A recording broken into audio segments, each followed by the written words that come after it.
Mom, where did you grow up?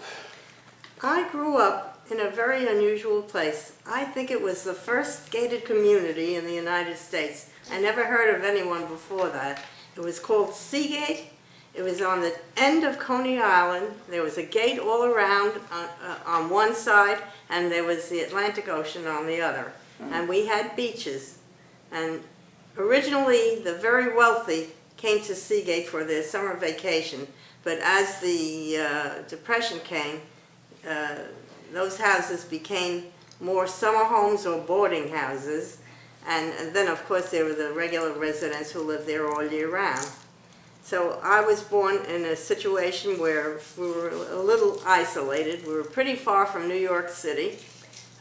We used to have to take a trolley and then the subway to get to New York. And in those days, you didn't have to worry about going on the subway or on the trolley. There was no fear of young people taking the train and going into Manhattan. I lived there for the first 20 years of my life, and the only reason I left was I got married. But let's start out. I went to PS 188.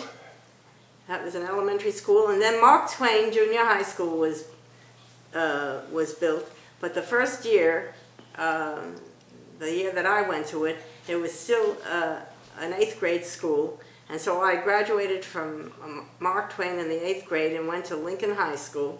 And I went there for 4 years. And from there, I went to Brooklyn College. Unfortunately, I wanted to go to Indiana University, and not because of the academics there, but because I met a fellow at camp where I was a counselor that I had a terrific crush on, and he went to Indiana University. But my folks decided they couldn't afford to send me away from home, and so I lived at home and I went to Brooklyn. Tell me about your parents. My mother was a witty, smart, great mother. She had a sense of humor. She was the nugget that held the entire family together. She had one sister, and what was her name? Her name was Sarah Lindenbaum. That was my father's name. And she was born? She was born Sarah Rubenstein. And she had a brother Irving, a brother Ben, a sister Rose. Am I missing anybody? I guess not. Abe? And Abe. Abe was the youngest. Abe and Rose were twins. And I just found out something very interesting. When Rose got married, she was married to Sid Powell, she had a daughter. And I spoke to her daughter, and her daughter is Laura. Laura. She told me that when she was married, she did not know that her mother and Abe were twins. Her mother kept that secret. I guess she wanted to be younger than Abe. Anyway, so the entire family lived in Seagate. It was a community of families and relatives and friends. It was a very unusual place. And your mother came over to the United States when? I don't know how old she was when she came, but 1 or 2 years old at most? I have no idea. I know nothing of my mother's background before she was married. All I know is that she got married, I guess, in 1917 to my father, Samuel Lindenbaum, and I know very little about his family because they lived in the Bronx and in upper Manhattan. Did your father have any brothers and sisters? Yes, he did. One of them was Louie and another one was Izzy. And I think he had one sister, but I don't remember whether he did. Yes, Oodle. Now, who lived with you in the house in Seagate? My grandfather, my mother's father, lived with us, and my Aunt Rose until she got married. And your grandfather's name? Who lived with you? Joseph Rubenstein. And he was a remarkable man. He was a very religious man, but he was the most tolerant person I have ever met. And what were his areas of knowledge? Well, he could have been a rabbi. He was steeped in the Talmud and all the Jewish religion. He was Kabbalah? What? Kabbalah? I don't know. I don't know whether he was into Kabbalah, but he he was very well educated in the Jewish religion, and he was a businessman when he came here. Now, didn't you say that rabbis used to consult with him? Rabbis used to learn from him. He used to teach rabbis. And didn't he teach rabbis Kabbalah? I don't know what he taught Well, you them. told me that in the past. Well, I don't remember that because he never discussed anything with me. And what was his profession? What did he do? Did he ever do anything illegal? Yes, he did during the Prohibition. What was it, rum running? and also bootlegging? Bootlegging, yeah. Rum running and bootlegging. As I say, he was an unusual man. And, colorful, huh? And tolerant, I say that because when my brother, who was 5.5 years older And than his I, name? Murray Linden, he became Murray Linden. He shortened his name. When he got a very, very low draft number during World War II. And Before World War II.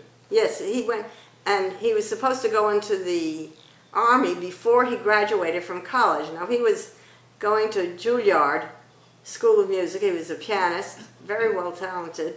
He used to practice 4 or 5 hours a day.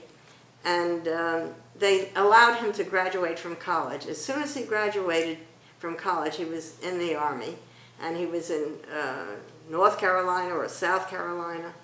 And then he went overseas, and he landed in Australia, where he met a girl by the name of Gloria Venz, and he married her. He was in Australia all of 3 or 4 weeks, and then he went to New Guinea.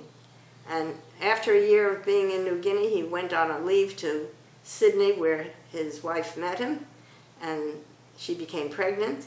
And when her son David was born, he was without his father because he was 8 months old when she went on a war bride's ship to the United States, came into San Francisco, and then went on a train, and my parents met her at Grand Central Station.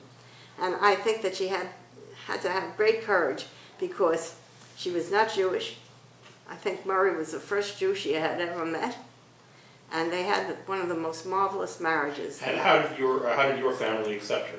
My father never really accepted her. My mother accepted her, and my grandfather accepted her. He was nice to her, and he spoke to her, and he included her in the family, which I thought was marvelous for a man as religious as he was. And she had 2 sons and a daughter, David and Eugene and Cynthia were the children of that marriage. And they are spread out. Well, David lives in New Hampshire. He's married to a gal who I've never met.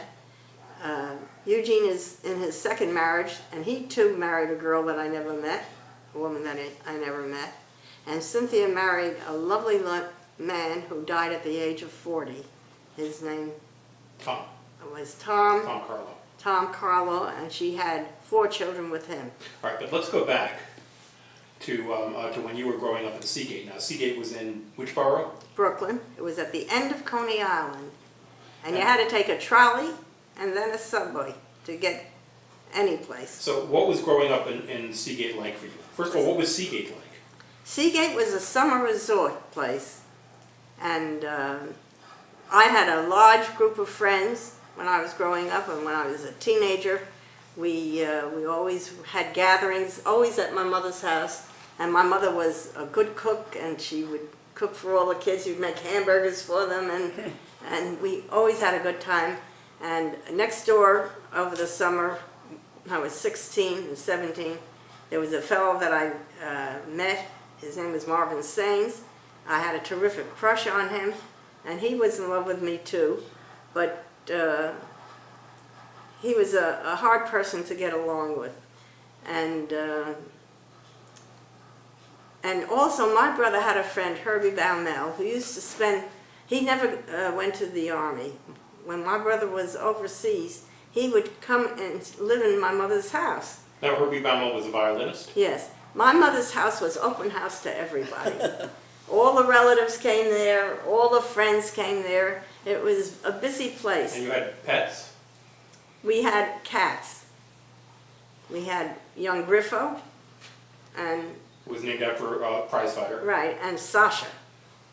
Now, you also had a duck, didn't you? We had ducks and chickens. Everything used to wander into our backyard when we were living on Seagate Avenue, but then we moved and I don't know what happened. I think that the neighbors got the ducks and ate them. And then you moved from Seagate Avenue to Manhattan Avenue?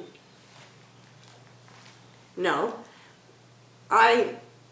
One evening, Herbie Baumel, I was going to have a party after the summer where some of my friends went to camp and I went to camp, and we were going to have a get-together of all my friends in my mother's house. And Herbie Baumel said, "Can I bring a friend?" And my mother said, "Of course you can bring a friend." So he said, "This fellow's a great violinist." And we were all music lovers in our family. So who was this friend? His name was Julius Schulman. And Now, didn't you once swear you would never marry anybody named Schulman? right. Why was that? There was a friend of my uncle's whose name was Schulman, and he was the most repulsive man I had ever met. And so my words backfired, and I married a fellow by the name of Schulman. And he was a great violinist. And he came to the party with his violin, and he played for us. And I had a crush on the fellow that I had met at camp. Whose name was? Eddie Cohen. And he came to the party, and I was sure that I was going to date him that night. And Julie wanted to take me out that night, and I said, "Well, I'm busy. Take my girlfriend, Hannafeld, out." What was her first name? Franny Hannafeld. And she was a very pretty girl, and I was stupid to do that, but I did. And he took her out, and then he went back to Brooklyn, where he was for the summer. He was in the Philadelphia Orchestra at that time. But he had the summer off. Yes, they had a summer session, but it was something that you did or you didn't do. And that summer he decided that he had a recital in October of 44. Anyway, I corresponded with him and had occasional phone calls. And that summer, a friend of mine, Terry, and I went to Cornell University for summer courses. And so there was a lot of correspondence and telephone calls during that. And I came home in August, and Julie was playing a recital for a Jewish organization in Coney Island, and I went and surprised him, and he was sweating up a storm playing that concert, and he started dating me at that time. What happened that night? Well, I saw him, and we... You went backstage, and what happened backstage? That wasn't then. Oh, that wasn't then? No. So we continued to see each other. He went back to Philadelphia. So you went to, so that was the first time we spent the you evening together, and then he went home, and I went home. And he went back to Philadelphia, to the Philadelphia Orchestra, and he continued writing to me. And he was going to have a town hall recital at Christmas of that year. I guess that was 1943, Christmas of 43, yeah. And I went to the recital.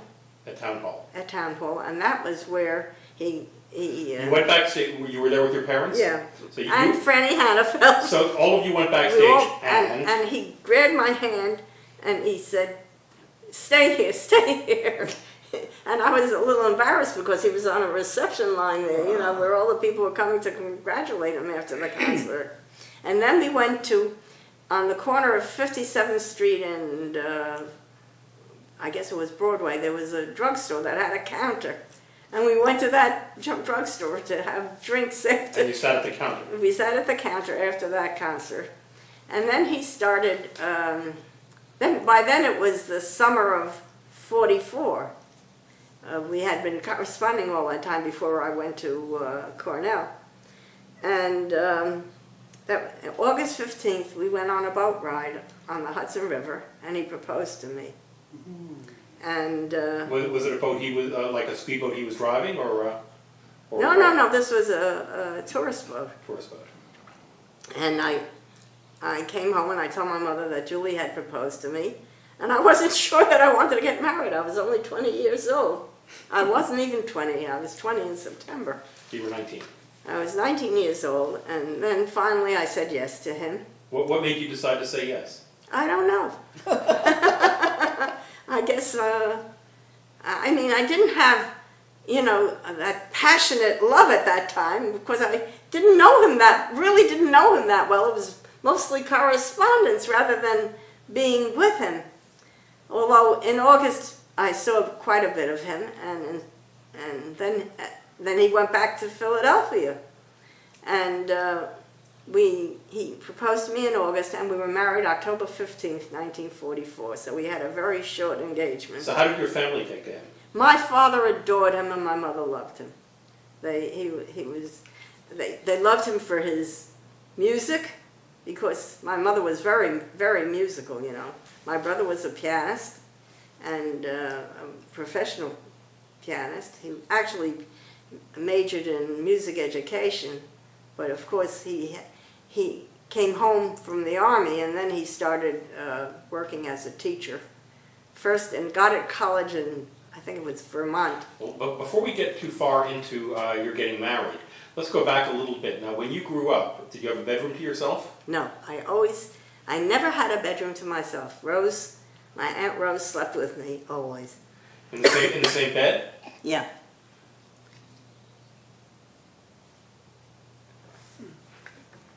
And and then I got married and I had to share a bed again. So now I have a bed to myself. Now, your family had something called a family circle. What was that? All the cousins got together, and brothers and sisters got together, I guess, once a month, and they would meet at different places, and we would have a party. It was very nice. The children and the adults all got together, and it was very warm and a big extended family. Now, you also had a famous visitor to your mother's living room, right? Yes, Goldie Meyer came to my mother. My mother was a member of an organization called Pioneer Women, which was a Zionist organization. You know, they were raising money for Israel. It wasn't Israel at that time.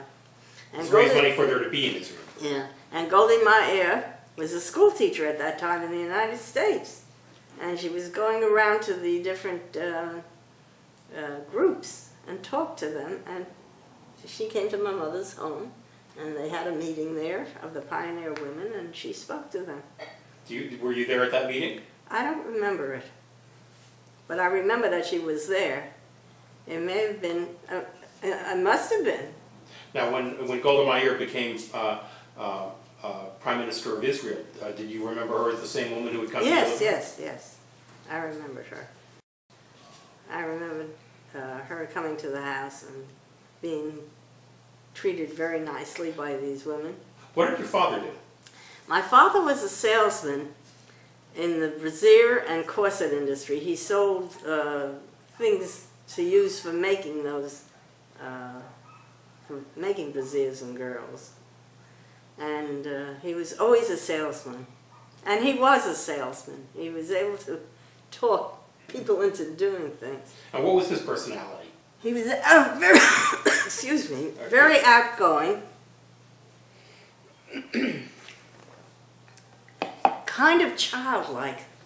He was not a very sophisticated man. And my mother really became much more sophisticated and educated than my father. And she became educated how? Did she go back to school? Well, I don't know whether she went back to school, but she read a lot. And I think she did. Her brother Ben used to go to adult education and used to take my... And of course my mother got married very young. How young?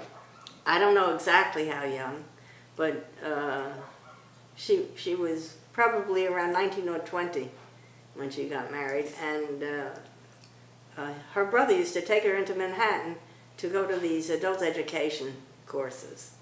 Now, so your father sold women's The findings findings for brassieres and girls and things like that.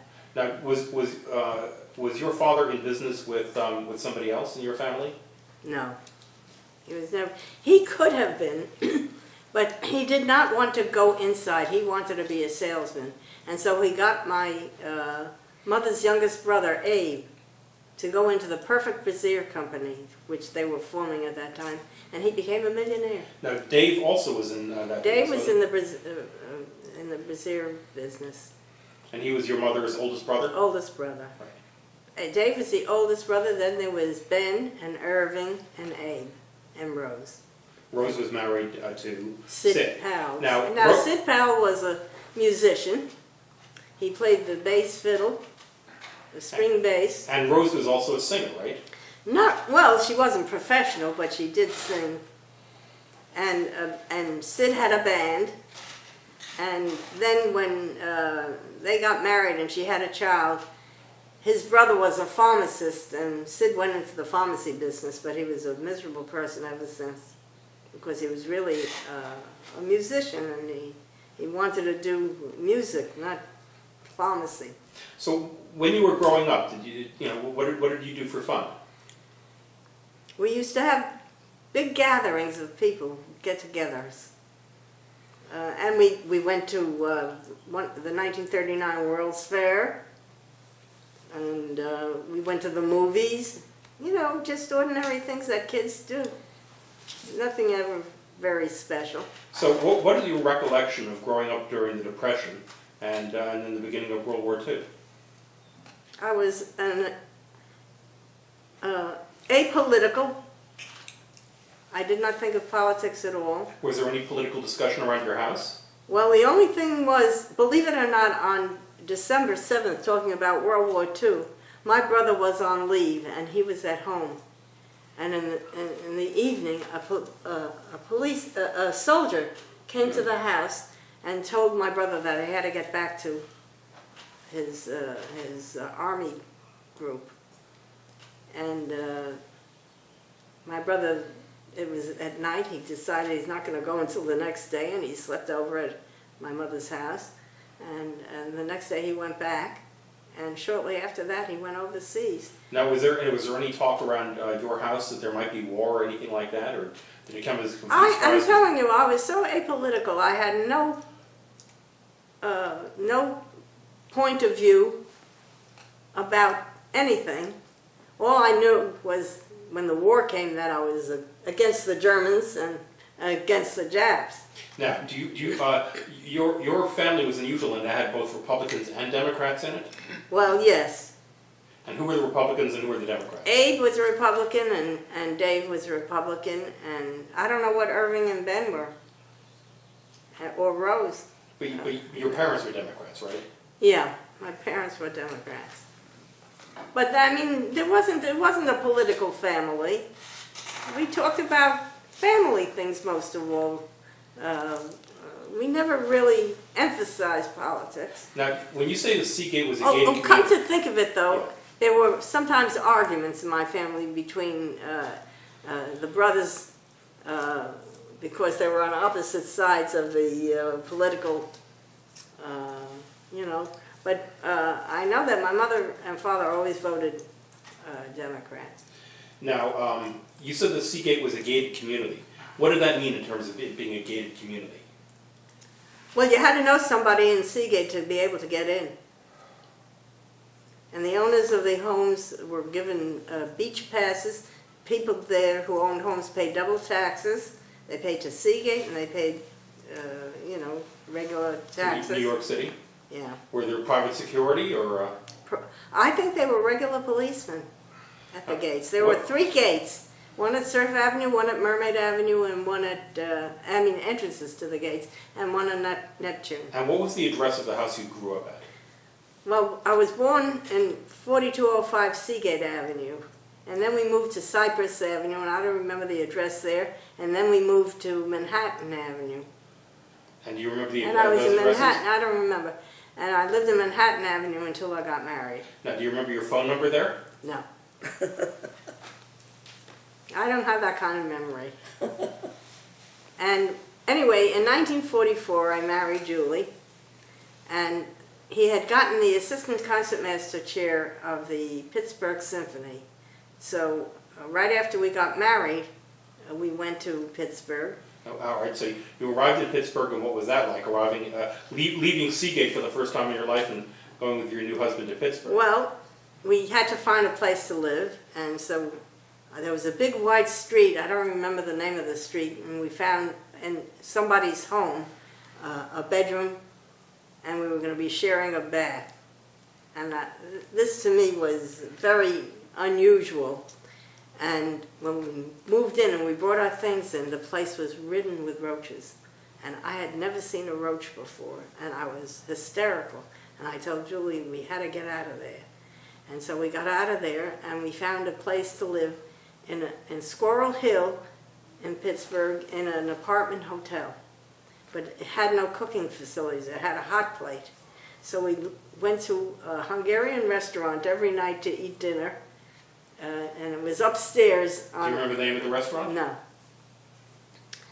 And it was on one side of Schenley Park, and Schenley Park was what Julie had to drive through to go to the Syrian Mosque where the concerts were held and the rehearsals. And Fritz Reiner was the conductor of that orchestra, and he really liked Julie very much.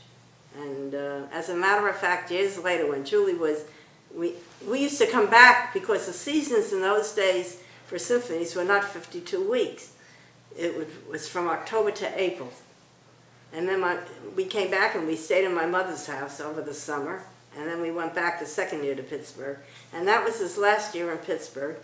And he came back to New York and he did a little freelancing. And then he got the concertmaster chair of the WOR Orchestra, the Mutual Network. And it was a symphony orchestra. In those days, the radio stations had symphony orchestras. So WOR was the Mutual Network. Yeah. And then there was it was competing with NBC with Tuscanini. And ABC, whoever they had, I don't remember that. These were radio networks, not television. Yeah, radio. Did I say television? No. They're radio networks. And they played symphony music and opera. Sylvan Levin was the conductor of the Mutual Network Orchestra, and Emerson Buckley. And they had an opera program every Sunday night, and symphony programs were played over radio. So where did you live when Dad was working at WOR? Well, we were looking for an apartment in Manhattan, and we couldn't find one. So we went out to Forest Hills and we bought a house. And we had that house. It was an attached house, and we lived in that house. Do you remember the address? No. It was on Ingram Street? Yes, it was on Ingram Street. And we lived in that house for many, many, many years. You moved in what year? Must have been 46 or 45.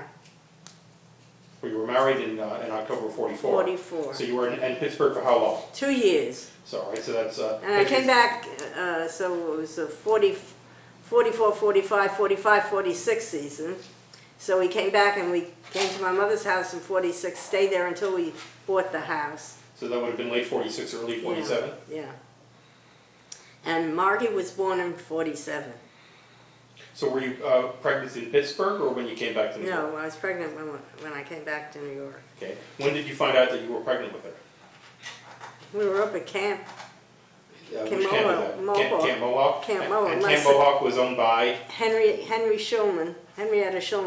And it was a children's camp. But also, that's also Bernie, who's Dad's oldest brother. Yes, right. And I was pretty sick at the beginning. And Sam Schulman, Julie's brother, and his wife Bliss were in the same. We lived over the mess hall in a room. Now this was a colonial era house that you were in, right? Yes, it must be over 200 years. Went back to the before the American Revolution. But we weren't in the main house. We were in the dining room, over the dining room, for the camp dining room. Well, that was part of the main house, though, wasn't it? Well, it was like an extension. It wasn't a part of it, no. That was built afterwards. And So you found out you were pregnant, and then you went and back in to New York. 1960, Julie got the job with the Boston Symphony. Well, hold on. Let's not go. We're still back here at 47. Let's not jump to 1960. All right. So 1947. So where were you living when you gave birth to Margie? In Margaret. Forest Hills. Okay. So in the house on England Street. Yeah. Okay. So that's where you were living then. Yeah. And so how long did the job at WOR go on? Until 55. And what happened with the job at WOR is a very sad story. All the radio station musicians went out on strike, and every one of them signed up, settled their differences with the companies, and they signed up except for WOR. WOR had a stubborn group there, and they refused to sign on whatever was being offered to them. So the General Tire Company had bought the station and disbanded the orchestra. That was the end of the job. Now, it had already started to television at that point, right? Yes, there was the beginning of television, and the orchestra was playing on television. But, so he lost that job. And then what happened? Well, he was freelancing for a little while, and then he got the offer from, what's the name of the conductor? Well, before we get to the Little Orchestra Society.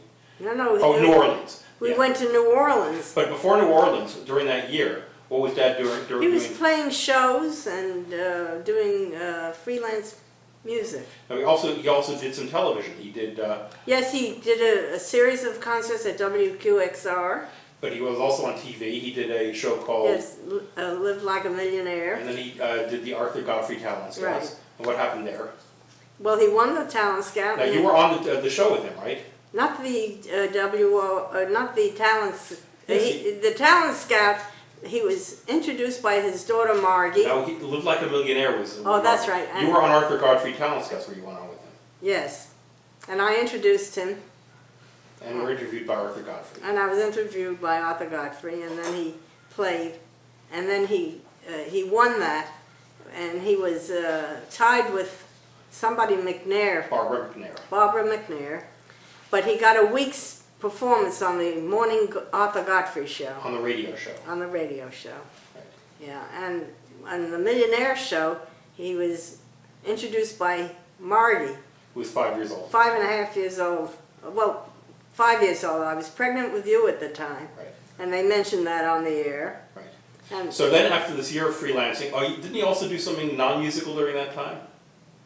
he tried real estate, and he was sitting in a new home practicing the violin all day because he was sitting in that empty, that house. It was a show house for a community. So then he was offered the former concertmaster of the Philadelphia Orchestra was now the conductor of New Orleans, right?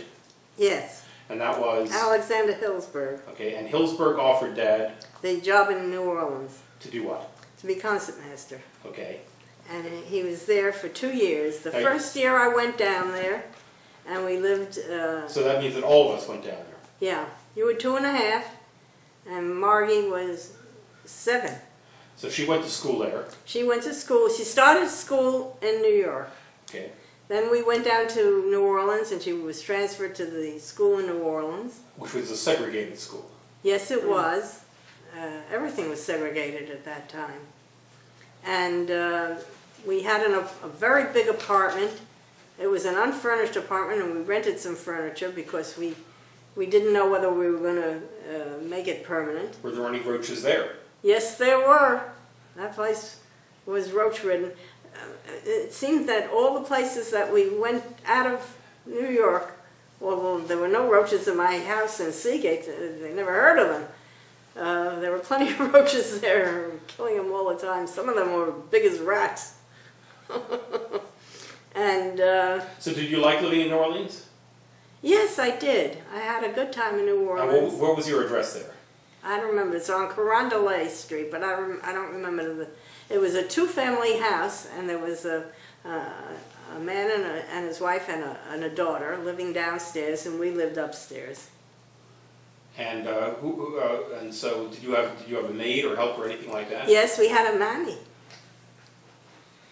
taking care of you and Margie when we had to go to, you know, any social engagements. And it was a social life. We were invited to many receptions in New Orleans after the concerts, and Julie was loved there. But it was a short season.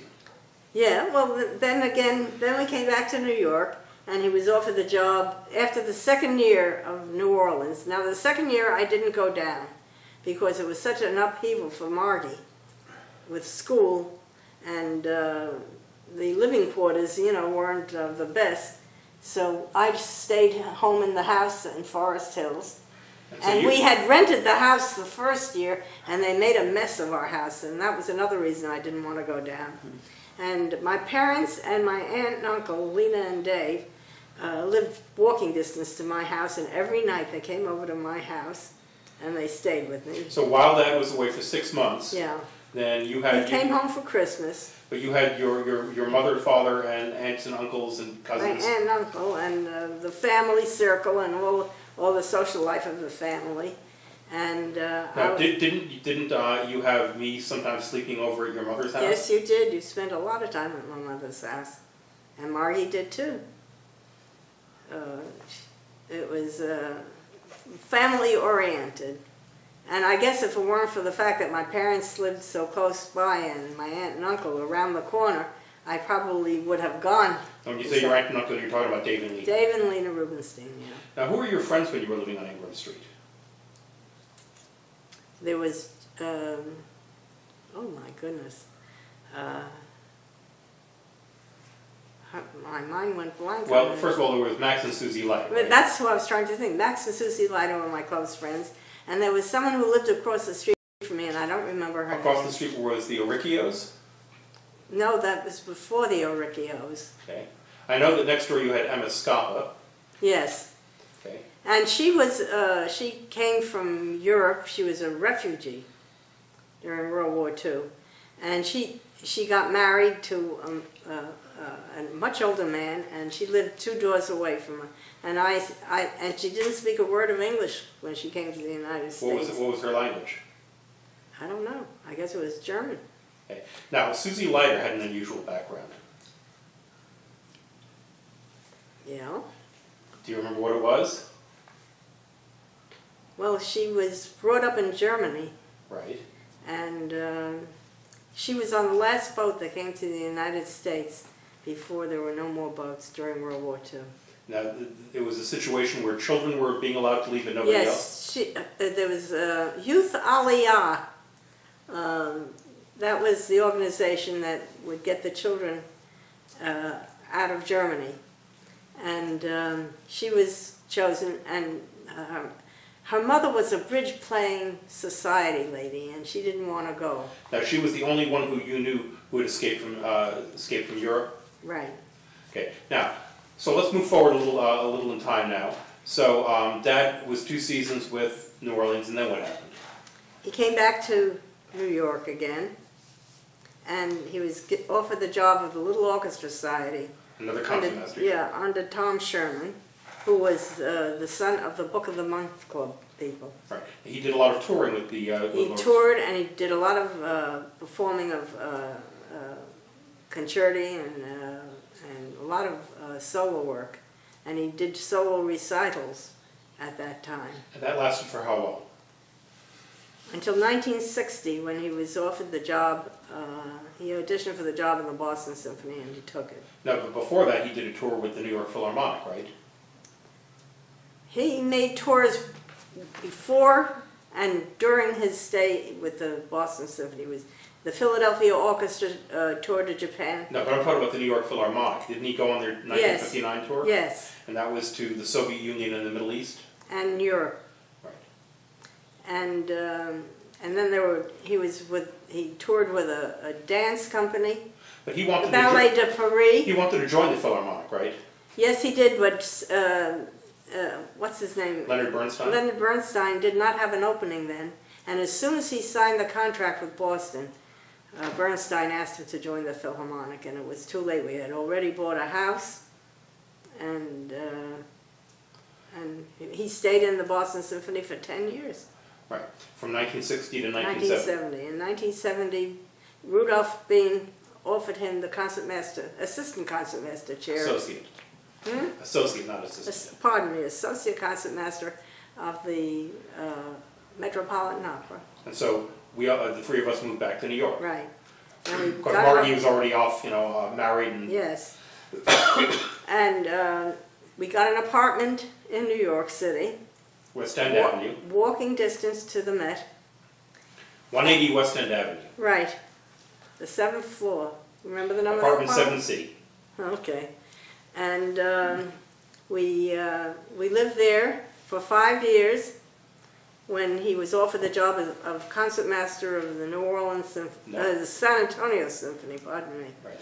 And he wanted to be a concertmaster rather than an associate concertmaster, so he took that job. And he was concertmaster there from 1975 to 1990. 1990. Right. But then you stayed there for another 7 years. Yes. And in 1997, we moved to California and bought a townhome. And Julie lived there until 2000, when he passed away from complications of diabetes. And I continued to live there for a while, and then last year we decided that we had had it with a homeowners association where they were doing things that we found reprehensible, like putting 16 speed bumps without even asking the owners whether they wanted it or not. Now, we've talked a lot about what Dad did during all those years. What were you doing during all those years? I was keeping house. I was a mother and a housewife. But you also had a musical background. I had a musical background. I was a music lover always, from the time I was 16 years old. Until then, I was indifferent. And what was your instrument? I played the piano, but I was not a great pianist, although my husband felt that I could have been if I hadn't been pushed aside by the fact that my brother was practicing all the time. But you had a piano in your house in Forest Hills. Yes, we had a piano, and I practiced. And when I went to Chautauqua one summer, I practiced every day on a beat-up piano, and I advanced. I taught myself, I started playing the things that I had played. I had the same piano teacher that my brother did when I was 16 and 17 and 18 years old. And what piano pieces I learned then, I started relearning because I hadn't played for many years. And I really advanced to, let's say, an intermediate pianist. And, now, what about painting? You started painting when? I saw a program on TV of a painter, and it seemed to be interesting to me. So I went to... Do you remember the name of the program? No. Wasn't it Nagy? Yes, John Nagy. Gee, you have such a memory that I don't have. John Nagy... John Nagy learned to draw. Yeah, and I started painting, and I started taking classes in painting, and then I really... Now you took classes from the Artist Workshop when you were living in Natick, Massachusetts, right? Yes. Well, I was... there was a teacher that came to... I think she lived in Natick, and she had a class of students, and I went to class there. And mostly I painted on my own. Now, what type of painting did you do? Realistic, impressionistic. What media? Oil, watercolors, Acrylic. acrylics. Gouache? No, I didn't do gouache. It was watercolors, oil paintings, and pastels. Now, when you were raising me in Massachusetts, do you remember some of the things that you did? Well, we had a social life with members of the Boston Symphony, and You went to concerts every week? I went to concerts every week that they had them, and in the summertime we went up to Tanglewood and we rented a place to live, and we spent time with friends and went to concerts. You were also a counselor at Camp Mohawk, weren't you?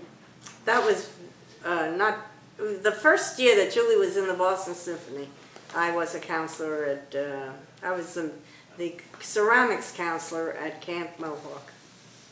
And he used to come from, travel back and forth from camp. We lived at camp and he traveled to Tanglewood for the summer session. Was that the only year you were the ceramics counselor, or did you do it more than 1 year? No, 1 year, that was all. The second year we rented a house in Sturbridge. Not Sturbridge. Stockbridge. Stockbridge, right. Why did I say Sturbridge? Oh, it's not good. Now, when we were living in Natick, you were a den mother for the Cub Scouts? Yes. And you also worked for a while, right? Yes, I had a job with Allstate Insurance Company. I worked for them while I was raising money for your bar mitzvah. That's where I worked. And I was like a secretary to one of the claim agents. So you started out working for Manpower, right? Yeah, and then they weren't going to continue with Manpower, so they had me be a part-time employee there. And I had a job doing the paperwork for one of the claim agents, and sometimes more than one. Now, didn't somebody famous work there with you? Who? I don't remember. Okay, we'll get back to that. So anyway, I worked there for a number of years, and that was the only time I worked in my life, except at camp as a counselor. Oh yes, one summer I got a job at a department store called McCrory's as a salesperson. I ended up selling war bonds. So this is going back many years. That was during World War II. Okay. And that was the only other commercial job that I had. Now, didn't you once try to become a model? My mother wanted for me to be a model, so she took me up to 57th Street to some model agency and added up to nothing. But I wasn't the one that featured that. It was my mother's idea that I should become a model. Mm-hmm. But I went along with her. You know, in those days, when Mother said something, you did it. So what were you like as a kid? I don't know. I really don't know. All right, what about as a teenager? I was very popular. I had a lot of boyfriends and a lot of girlfriends. And it was a social thing. We weren't very serious. As I said, I was apolitical. And we had gatherings and dances and parties. And we went to the beach in the summertime as a group. And I met people that were summer residents, and I had friends that were all year-round residents. But it was nothing special. I was going to school, I went to college, and one summer I took, the first year I was married to Julie, I had 2.5 years of college and I wanted to finish, and I was married to Julie by then. And I went to school one summer, and it interfered with everything that Julie wanted to do. So what did you study at college? General. Everything was prerequisite courses, to tell you the truth. But it was mostly English courses. You know, literature and writing. You know, it was, as I say, it was mostly prerequisite courses. At Brooklyn College, there's so many courses that you had to take in order to go on. And the first 2 years of college were practically all prerequisite. So it was philosophy and English, and I studied French. And I had to take some math courses, and I was terrible in that. So, do you remember where you were the day that JFK was shot? That was in '63. Yeah. We were in Natick. Do you remember what you were doing when you heard how you heard? I was in an art class, and it was in a paint store. And we were sitting and painting and listening to the radio, to music on the radio, and they broke in and said, that he had been shot. And that was the end of the class. We all went home. Now, you were also watching TV when something else happened, right? What? Weren't you watching the TV when Ruby shot Oswald and you saw that live? Well, that was at home, yeah. Well, that weekend was a weekend of 24 hours watching the television. It was a very traumatic weekend. And we voted for Kennedy, and we thought he was a great president, and his death really had a terrible effect on us. Yeah, well, of course, you were in Massachusetts. Yes, we were living in Natick, Massachusetts at the time. And it was a long weekend. Now, do you remember where you were when you heard about Pearl Harbor? Yes, I was at home in Seagate, and my brother was on leave. So do you remember how you heard about it? The radio. My grandfather listened to the radio all the time. And he called us in. He said there's been bombing in Pearl Harbor. He was the one that told us about that. And then, as I told you, a soldier came and wanted my brother to leave immediately to go back to his group. So you talked about your pregnancy. Something else I have to tell you about my brother. When he went into the Army, he went into the barrage balloon. These were balloons that were anti-aircraft, I guess. And the first group of studies were with helium. And he was in either North Carolina or South Carolina, I can't remember, I think it was South Carolina, and he met some doctors there. And they said, Murray, you have to get out of the barrage balloon because your next studies are going to be with hydrogen, and you're liable to have explosions, and you're going to lose the use of your fingers. And try to get transferred into the medical corps. So my brother took a course in laboratory technician, and he was nearly mad when he came home that weekend and found out that Pearl Harbor was bombed because his transfer was in the process of being made, and he didn't know whether he had gotten it yet. And as soon as he got back, he found out that he was in the laboratory. He became a laboratory technician. So he was in the equivalent of what later would be called a MASH unit, right? Yes, he went to New Guinea, and he was in New Guinea for a couple of years at a hospital doing laboratory work. And there were mostly Australian soldiers there. And then after the war was over, he was in until the end of the war. He was shipped to the Philippines, and then from the Philippines he came home. But by then, Gloria had come here with an 8-month-old son, David. Now, you talked about Margie's pregnancy. Do you remember the pregnancy with me? Yes. Okay. Do you remember when you found out?